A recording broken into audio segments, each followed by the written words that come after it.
तो state bank के अंदर अपने पैसे को डिपॉजिट या फिर जमा करने के आपको जिस फॉर्म को फिलअप करना पड़ता है, उस फॉर्म को आप किस तरह से सही तरीके से फिलअप कर सकते हो, उसका पूरा ट्यूटोरियल आज की इस वीडियो के अंदर बताऊंगा। तो सबसे पहले आपको बता दूं, आपको पता है आप किसी भी बैंक के अंदर पैसे को डिपॉजिट करने जाते हो तो वहां पे आपको जो स्लिप दिया जाता है, उस स्लिप के अंदर दो पार्ट होता है, एक है कस्टमर कॉपी, एक है बैंक कॉपी। तो सबसे पहले इस तरफ जो पार्ट है इसे बोलते हैं कस्टमर कॉपी। सबसे पहले यहाँ पे डेट की जगह पे आपको यहाँ पे डेट लिखना है, जिस डेट को आप अपने पैसे को जमा करने के लिए गए हो। उसके बाद आपको यहाँ पे एक ऑप्शन मिलता है ब्रांच का, उस ब्रांच के नाम को आपको यहाँ पे लिखना है।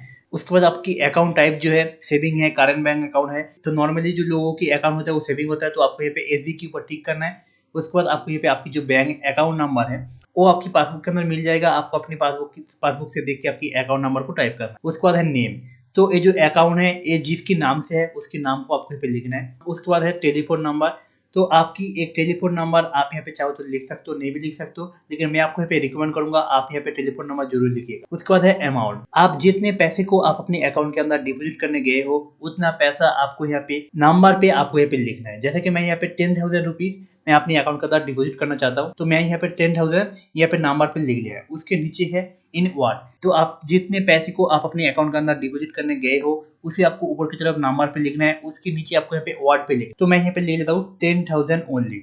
तो आप यहाँ पे हिंदी, इंग्लिश या फिर आपकी जो रीजनल लैंग्वेज है उस लैंग्वेज से लिख सकते हो, कोई प्रॉब्लम नहीं है। उसके बाद यहाँ पे नीचे की तरफ जो पार्ट है ये है चेक के लिए। अगर आप यहाँ पे कैश डिपॉजिट करने जाते हो तो आपको ऊपर की तरफ काम करना है। अगर आप यहाँ पे कैश डिपॉजिट नहीं करना चाहते हो, आप अपनी चेक, आपके पास कोई चेक है जिसे आप अपने बैंक अकाउंट के अंदर डिपॉजिट करना चाहते हो, तो उस सिचुएशन पे नीचे की तरफ ये जो बॉक्स है इसे आपको फिलअप करना पड़ेगा। इसे यहाँ पे आपको अपनी चेक नंबर, चेक की डेट और कौन सी बैंक की चेक है, कितना अमाउंट है, वो सब कुछ आपको यहाँ पे फिलअप करना है। नीचे की तरफ कितना अमाउंट है वो आपको यहाँ पे नीचे की तरफ ऐड करना है। तो इस तरह से आप अपनी जो कस्टमर कॉपी है उसे आप फिलअप कर लो। फिलअप करने के बाद नेक्स्ट पार्ट आता है यहाँ पे बैंक कॉपी की तरफ। तो बैंक कॉपी के अंदर भी सेम वही चीज है, आपको यहाँ पे तारीख लिखना है, आप जिस तारीख को आप जमा करना चाहते हो पैसे को उस तारीख को लिखना है। उसके बाद आपकी ब्रांच नेम को लिखना है। उसके बाद आपकी जो अकाउंट टाइप है वो करंट है, सेविंग है, उसके ऊपर टिक करना है। आपकी जो अकाउंट नंबर है सेम टू सेम आपकी पासबुक से देख के यहाँ पे भी लिखना है। उसके बाद नेम, जिसके नाम से ये अकाउंट है उसके नाम को आपको यहाँ पे लिखना है। उसके बाद टेलीफोन नंबर, आपके पास जो टेलीफोन नंबर आपने वहाँ पे लिखा था उसी टेलीफोन नंबर को यहाँ पे लिखिएगा, मतलब सेम टू सेम। बस यहाँ पे एक एक्स्ट्रा कॉलम है जो है ईमेल आईडी, तो अगर आपके पास ईमेल आईडी है तो आप यहाँ पे लिखिएगा, अगर नहीं है तो लिखने की कोई जरूरत नहीं है। उसके बाद नीचे की तरफ आ जाता है कितना पैसे डिपॉजिट करना चाहते हो, उसको यहाँ पे वर्ड पे लिखना है। तो जैसे यहाँ पे 10,000 ओनली लिखा था उसी तरह से यहाँ पे लिख लूंगा।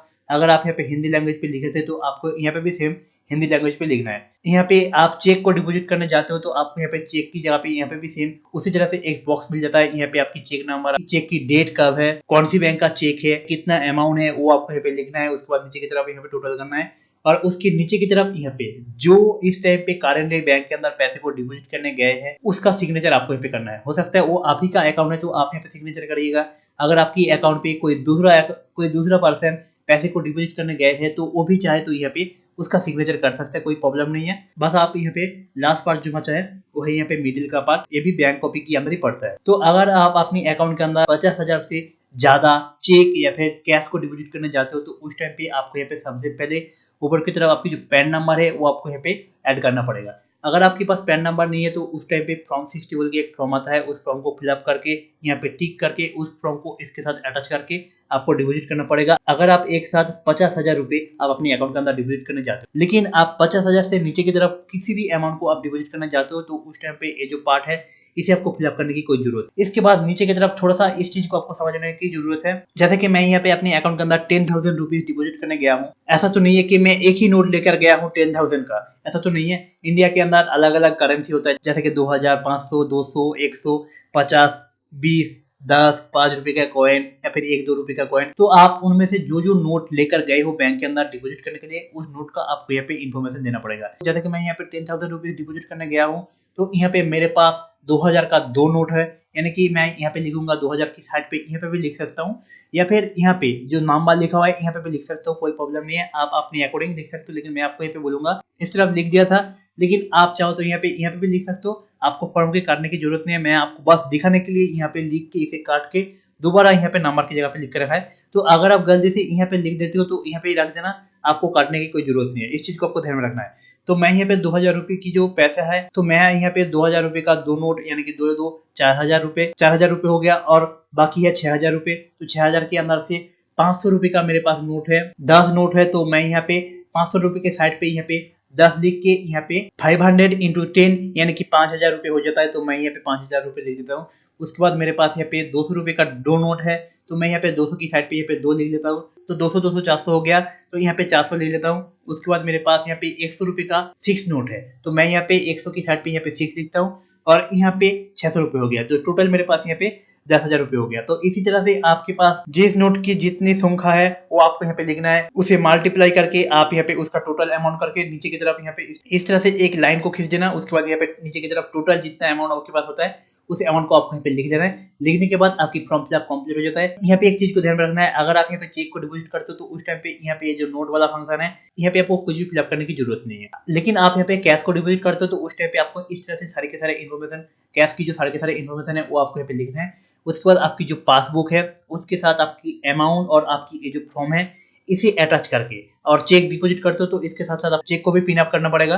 तो इन सभी चीजों को करने के बाद आप अपने जो कैशियर काउंटर है वहां पे जाके आप जैसे इसे डिपॉजिट करोगे तो थोड़ी देर में ही आपकी ये जो कस्टमर कॉपी है इसके अंदर एक स्टैम्प मार के सिग्नेचर करके आपको आपकी पासबुक को अप टू डेट करके आपको रिटर्न दे दिया जाएगा। लेकिन आप यहाँ पे कैश को डिपॉजिट नहीं करते हो, आप अपने चेक को डिपॉजिट करते हो, तो उस टाइम पे आपके अकाउंट के अंदर पैसे डिपॉजिट होने में कुछ टाइम लग सकता है। और इसके अलावा अगर आप जानना चाहते हो कि स्टेट बैंक की अकाउंट के अंदर से पैसे को आप विड्रॉल किस तरह से कर सकते हो, उसका जो फॉर्म आता है उसे आप किस तरह से फिलअप कर सकते हो, तो इसकी ऊपर भी डेडिकेटेड वीडियो बना के मैं अपने चैनल के अंदर डाल के रखा है। बस इतना ही नहीं, इंडिया के अंदर लगभग जितना भी पॉपुलर बैंक है उन सभी बैंक या फिर पोस्ट ऑफिस के अंदर आप अपने पैसे को डिपॉजिट या फिर विड्रॉल करने के लिए जो फॉर्म आता है उस फॉर्म को आप सही तरीके से किस तरह से फिलअप कर सकते हो, उन सभी टॉपिक के ऊपर एक एक करके पूरा ट्यूटोरियल वीडियो बना के एक प्लेलिस्ट में इस चैनल के अंदर बना के रखा है। आप चाहो तो अपने अकॉर्डिंग उस प्लेलिस्ट को एक बार विजिट कर सकते हो। उस प्लेलिस्ट का लिंक आपको डिस्क्रिप्शन में मिल जाएगा, या फिर आप इस चैनल की प्लेलिस्ट के अंदर जाके भी चेक कर सकते हो। तो इस तरह का और भी इंटरेस्टिंग टॉपिक के ऊपर आप टाइम के साथ साथ नया नया वीडियो को देखना चाहते हो तो आप इस चैनल को सब्सक्राइब करके रखना